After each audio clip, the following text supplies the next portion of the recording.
औज़ुबिल्लाहिमिनश्शैतानिर्रजीम बिस्मिल्लाहिर्रहमानिर्रहीम। अस्सलाम वालेकुम एवरीवन। उम्मीद है कि आप सब लोग खैरियत से होंगे। आज हम जिस टॉपिक को अपने फिजियो गाइड ग्रुप में डिस्कस करने वाले हैं वो है शियाटिका। शियाटिका क्या है, किस तरह से हम उससे निजात पा सकते हैं और कौन सी स्ट्रेचिंग एक्सरसाइजेज हैं, आज के हमारे ये टॉपिक होंगे। तो डिस्कशन हम इस पे करेंगे, ये मेन टॉपिक है। तो how to get rid of sciatica low back pain. Sciatica क्या है? शियाटिका एक सिम्टम है। शियाटिका एक दर्द का नाम है। ये दर्द हमारे लोअर लिप में होता है, हमारे हिप से स्टार्ट होके हमारे पूरे पैर में जा रहा होता है। किसी भी साइड पे हो सकता है, राइट या लेफ़्ट। इसके होने की वजूहात क्या हैं? क्योंकि दर्द हमेशा किसी भी बीमारी को इंडिकेट कर रहा होता है। तो अगर शियाटिका है तो खाली पेन किलर्स लेके उसको ख़त्म नहीं करना है, बल्कि उसको सॉल्यूशन की तरफ जाना है, उसके कॉज की तरफ जाना है कि क्यों हो रहा है शियाटिका, और उस कॉज को ट्रीट करना चाहिए।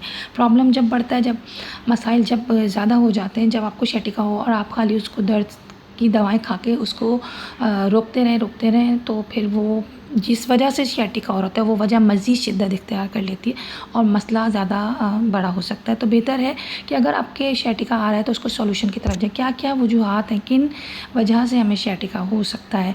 अच्छा, शियाटिका में आपको टिंगलिंग सेंसेशन आ रही होती है पैर के अंदर ना, समथिंग ऐसा लगता है टक टक हो रहा है, ऐसा लगता है जैसे सनसनाहट हो रही है पूरे पैर में, हिप से लेके नीचे तक। कभी खाली हिप्स में होती है, किसी किसी के हिप्स काफ तक जा रही होती है, किसी किसी के ऊपर के पैर बैक साइड पे रहती है, ऊपर के हिस्से तक रहती है। तो इनके इसके इस तरह से स्टेजेस होती हैं। तो अगर आपको शियाटिका हो रहा है तो उसकी 3 मेन वजूहात होती हैं। किसी को भी अगर होता है तो उसकी पहली वजह जो है वो ये है कि स्पाइनल स्टेनोसिस होता है। स्पाइनल स्टेनोसिस का मतलब है कि आपकी जहाँ से निकल रही है शियाटिक नर्व, बेसिकली वो जो फोरामेन होता है हमारे लो बैक में होता है, वर्टिब्रास के बीच में सुराख होता है। वो सुराख नहीं, एक ओपनिंग समझिए, फोरामेन बना हुआ होता है, उसमें से निकल के आ रही होती है ये वर्टिब्रास के बीच में से। तो वहाँ पे वो नैरो हो जाता है, उसके नैरो होने की वजह से हमें शियाटिका हो सकता है। हमारी शियाटिक नर्व इम्पिंज हो जाती है, वो शियाटिका हो जाता है फिर से। या फिर हर्निएटेड डिस्क हो जाती है, किसी किसी की डिस्क कभी किसी वजह से थोड़ी सी बाहर निकल जाती है, जिसकी वजह से लो बैक में थोड़ा सा इम्पिंज कर देती है फिर वो शियाटिक नर्व को, फिर वो शियाटिका हो जाता है। या आर्थराइटिस, सबसे ज़्यादा कॉमन कॉज इस वक्त ख़वातीन में जो देखने में आ रही है वो आर्थराइटिस की वजह से शियाटिका हो रहा है। तो कुछ ये दिखाया हुआ है कि बल्ज डिस्क किस तरह होती है, डिजेनरेशन की डिटेल में हम अभी इतना नहीं जा रहे। अच्छा, डिजेनरेशन की वजह से अगर होती है तो कभी कभी इम्पिंज होने की वजह से शियाटिक नर्व इन्फ्लेम भी हो जाती है। तो अगर आप प्रॉपर्ली कंसल्ट करें किसी डॉक्टर से तो आपको वो इन्फ्लेमेशन की भी उसकी दवा देगा और फिर साथ में आपको फिजियो में गाइड करेगा कि किस तरह से आपको ये इसको स्ट्रेचिंग करनी है, और आपको किस तरह से इसको सॉल्व करना है और इससे निजात पानी है। कभी कभी ऑस्टियो आर्थराइटिस में जब बहुत लंबा ऑस्टियोआर्थराइटिस चलता हुआ आ रहा होता है तो ऑस्टियोफाइट्स भी निकल आते हैं। वो ऑस्टियोफाइट्स निकलने की वजह से भी वो इम्पिंच करते हैं। ऑस्टियोफाइट्स जो नोके निकल आते हैं, जैसे एरो में दिख रहा है हड्डियों में। नॉर्मली ये नहीं होनी चाहिए, हड्डी ये स्ट्रेट होती है, फ्लैट होती है, तो ये नोके निकल के भी इम्पिंच करती हैं और आप किसी को भी ऑस्टियो वो इम्पिंच करती हैं नर्व को, फिर हमें शियाटिका हो सकता है। अच्छा, तो अब हम जाएंगे कि अब शियाटिका हो रहा है अगर किसी को, तो अब वो सॉल्यूशन क्या है। इसका मतलब कि अगर किसी को इसके 3 जो बातें मैंने अभी डिस्कस की हैं, स्टेनोसिस है, हर्निएटेड डिस्क है, या फिर आर्थराइटिस है, तो इन तीनों से हम किस तरह खुद को बचा सकते हैं कि हमें शियाटिका ना हो, और अगर हो गया है तो सॉल्व कैसे करें इसको। स्ट्रेचिंग एक्सरसाइजेज जो हम आगे अभी डिस्कस करने वाले वो तो करनी है, लेकिन मेन कॉज क्या है शियाटिका, उसको ज़रूर हमें सॉल्व करना होगा। तो पहले नंबर पर जो ख़वातीन में फ़ीमेल क्लिनिक, क्योंकि मेरे पास ज़्यादा फीमेल पेशेंट हमने ट्रीट किए, तो उनमें जो देखने में आया आर्थराइटिस हो रहा होता है, ऑस्टियोआर्थराइटिक चेंजेस आ रही होती हैं लो बैक में। अगर वो लो बैक को अफेक्ट कर रही हैं, किसी बोन को करती हैं, किसी को घुटनों, किसी का, तो अगर आपके लो बैक को उसने अफेक्ट किया ऑस्टियोआर्थराइटिस, तो उसकी वजह से आपको हो सकता है शियाटिका। तो सबसे पहले अपने विटामिन डी की और कैल्शियम सप्लीमेंट्स बढ़ाने दें, मतलब लेना शुरू कर दें, और ग़िज़ा में कैल्शियम और विटामिन डी का इस्तेमाल बढ़ा दें। दूध, दही, अंडे, हमेशा मैं ये बात कह रही होती हूँ, ज़रूरी है डेली बेसिस पे खाना हर एक के लिए। और इसके अलावा कैल्शियम और विटामिन सप्लीमेंट किसी भी डॉक्टर से कंसल्ट करके आप डेली बेसिस पे शुरू करें, या मंथली जैसे भी।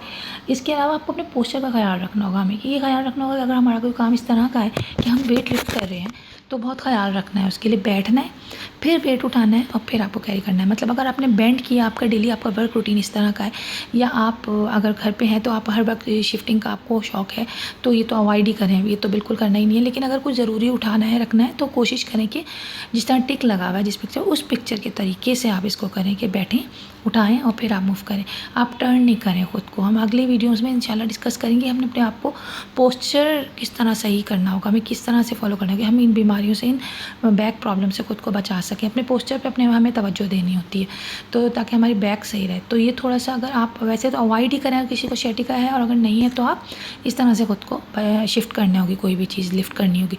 अच्छा, अगली चीज़ जो मर्दों में या वर्किंग पर्सन में देखने में आ रही है वो ये कि बहुत प्रोलॉन्ग सिटिंग की वजह से भी हो जाए। अगर किसी का प्रोफेशन ऐसा है कि 9 to 5 या लंबे टाइम के लिए उनको बैठ के काम करना है, या नाइट शिफ्ट इस तरह की है कि बैठ के काम करना है, तो उसकी वजह से भी sciatica हो सकता है। पूरी बैक में यही प्रॉब्लम्स आ सकते हैं जो लिखे हुए आपको नज़र आ रहे हैं। लेकिन हमें कोशिश करनी चाहिए, अब काम इस तरह का है तो अब बचना कैसे, काम तो नहीं छोड़ा जा सकता। तो प्रिकॉशंस क्या है। अब पहली प्रिकॉशन ये कि आपकी सबसे पहले तो एक कुशन ले लें आप, सॉफ्ट छोटा सा, जो आपके सीट के ही साइज़ का हो, और वो आप उस पर बैठेंगे, यानी कि अपनी सीट के ऊपर, चेयर की सीट के ऊपर वो कुशन रखेंगे, फिर आप बैठेंगे। इससे आपको एक कुशन जो है वो सपोर्ट करेगा और आपके लोअर वर्टिब्रास पे प्रेशर रिड्यूस होगा। सेकंड, आपको क्या करना है कि आप हर 1 घंटे के बाद उठेंगे और उठ के अपने आप को मोबिलाइज़ करेंगे, थोड़ा सा घूमेंगे फिरेंगे 5 मिनट्स के लिए। अपने आप को हर 1 घंटे के बाद आपने मोबिलाइज़ करना है, स्ट्रेचिंग करनी है, साइड बेंडिंग करें, टो टचिंग करें, थोड़ा सा नेक की मूवमेंट्स करें, नेक side rotation, forward rotation, backward, और ये डेली बेसिस के काम है। और थोड़ा सा फिर उसको घुमाने की, इस तरह से अपने आप को साइड रोटेशन ये सब करेंगे, स्ट्रेचिंग्स होंगी, मोबिलाइज़ करें। और मेंटली रिलैक्सेशन के लिए भी ट्राई करें, कुछ मुंह में अच्छा डालें, ताकि कुछ नट्स, कोई चॉकलेट, सब जो आपको अच्छा लगता है, थोड़ा सा अपने आप को रिलैक्स, थोड़ा 5 मिनट्स के लिए आपको टाइम सिर्फ अपना पर्सनली अपने आप को देना होगा मोबिलाइज़ करने के लिए, ताकि आपके ये जो प्रोलॉन्ग सिटिंग 9 to 5 या 8 या 10 या 15 बहुत ज़्यादा हो जाएगी। इतने आवर्स के लिए अगर आप बैठ रहे हैं तो आपके आपके बैक पे अफेक्ट ना करे ये आपका वर्क। तो उसके लिए आपको हर 1 घंटे के बाद मोबिलाइज़ होना होगा। थोड़ा सा उठ के चलें फिरें, ज़रा वॉक करें, चलें फिरेंगे तो आपके मसल ऑटोमेटिक टो टचिंग करें, साइड बेंडिंग, ये सब करना है। और इसके अलावा बल्कि बाहर की कंट्रीज़ में तो बंद कर देते हैं, हर 1 घंटे के, थोड़े घंटों, 1-2 घंटे के बाद 5 to 10 मिनट्स के लिए शट डाउन कर दिया जाता है सिस्टम, ताकि सब मोबिलाइज़ करें खुद को। ये आप यहाँ पे अगर नहीं हो रहा है आपके ऑफिस में तो आपको अपना ये रोल लेके आएँ, अपने फेलोज़ को भी गाइड करें, सबको ये एक सब फैलाएं, ये अच्छाई आगे सबको स्प्रेड करें ये नॉलेज, ताकि लो बैक से ज़्यादा लोग बच सकें, लो बैक प्रॉब्लम से और बैक प्रॉब्लम से। तो ये मोबिलाइज़ के अलावा अगर आपका रूटीन इस तरह का है तो जो वर्किंग लोग हैं, जो सिटिंग के बहुत ज़्यादा देर के लिए उनको करनी पड़ी, वर्किंग मेल्स हैं या फीमेल, तो उनको ये करना होगा कि थोड़ा सा अपनी डेली बेसिस पे अपनी लाइफ में स्ट्रेचिंग एक्सरसाइजेज लेकिन स्ट्रेचिंग एक्सरसाइजेज अगर आप कर रहे हैं या योगा 5 to 10 मिनट्स के लिए, तो यकीन करें आपको बैक प्रॉब्लम नहीं होगा। ये मैं आपको बता दूँ। वैसे तो अल्हम्दुलिल्लाह नमाज ही पूरी हमारी एक्सरसाइज है, नमाज़ प्रॉपर्ली पढ़ें, प्रॉपर्ली तवज्जो के साथ, मुकम्मल उसके अरकान सारी चीज़ों के साथ पढ़ें, सजदा प्रॉपर करें, तो आप ऑटोमेटिकली इन प्रॉब्लम से खुद को बचा लेंगे, पोस्चर की वजह से अगर आपका लो बैक इफेक्ट हो रहा है। और सेकेंडली आप थोड़ी सी स्ट्रेचिंग खुद भी करें, 5 मिनट्स दें, 10 मिनट्स दें अपनी बॉडी को डेली बेसिस पे, ताकि आपकी स्ट्रेचिंग करेंगे तो ऑब्वियसली मसल्स ने अगर कोई पोजीशन अचीव कर भी लिया, अटेन कर भी लिया आपकी ज़्यादा सिटिंग की वजह से, तो वो उससे निकल जाएगा मसल ऑटोमेटिकली, फिर आपके वर्टिब्रास भी सही रहेंगे और ये प्रॉब्लम से आप खुद को बचा सकते हैं। नाउ अब हम आज डिस्कस करने वाले हैं कि कौन सी ऐसी एक्सरसाइजेज हैं जिनकी वजह से हम sciatica रिलीफ करेंगे। ये हमारा आज का मेन टॉपिक है जिसमें हम अब आ गए हैं। तो सबसे पहले तो याद रखें कि हर स्ट्रेचिंग एक्सरसाइजेस, जो हर एक्सरसाइज को जो हम अभी डिस्कस करने वाले हैं, टोटल 5 एक्सरसाइजेज हैं। हर एक्सरसाइज आपने दिन में 3 दफ़ा करनी है with 5 repetition and 5 second hold. ये हमेशा मैं आपको बताती हूँ, 5 से स्टार्ट लें, फिर 7 और फिर 10 और फिर 15 पे लेके आएँ, फिर 20 पे ले आएँ। विद इन 15 डेज़ आपकी ये नंबर बढ़ाते जाएंगे। मतलब पहले 5 दिन के लिए आपने 5 दफ़ा की, फिर 10 दिन के बाद आप उसे 7 पे ले आए, फिर 12 दिन बाद आप उसे 10 पे ले आए, 15 दिन फिर 15-20 पे ले आए। इस तरह नंबर बढ़ा दें तो 20 टाइम्स आप कर सकते हैं ये, या 10 to 15 टाइम्स भी ओके। 5 से स्टार्ट लेना है। खैर, अब ये आपने स्टार्ट में क्या, ये मैंने आपको तो सही। अब हमारी फर्स्ट एक्सरसाइज है फुल बैक स्ट्रेच।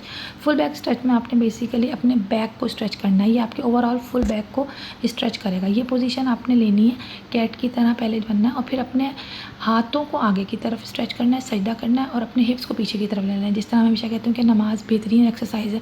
अगर आप प्रॉपर सजदा कर रहे हैं तो यकीन करें आप अपने आप को गिफ्ट दे रहे हैं, जो अल्लाह ताला ने आपको भला तो आप गिफ्ट दे रहे हैं, लेकिन आप अपने साथ बड़ा अच्छा कर रहे हैं। क्योंकि सजदा में जाने से वो दिमाग के बेनिफिट्स तो सबको पता ही है, लेकिन हकीकत में हमारी पूरी जो हमारी बैक है वो स्ट्रेच होती है। इस तरह से करने से, जो कि हम नमाज में भी कर रहे होते हैं, अपने हिप्स को पीछे की तरफ लेके जाएं, हाथों को आगे की तरफ लेके जाएं। इससे आपका, अगर आपकी डिस्क कंप्रेस हो रही है तो वो भी रिलीफ़ होगी, उसको भी जगह मिलेगी स्प्रेड होगी अपनी जगह पे फिट होने की।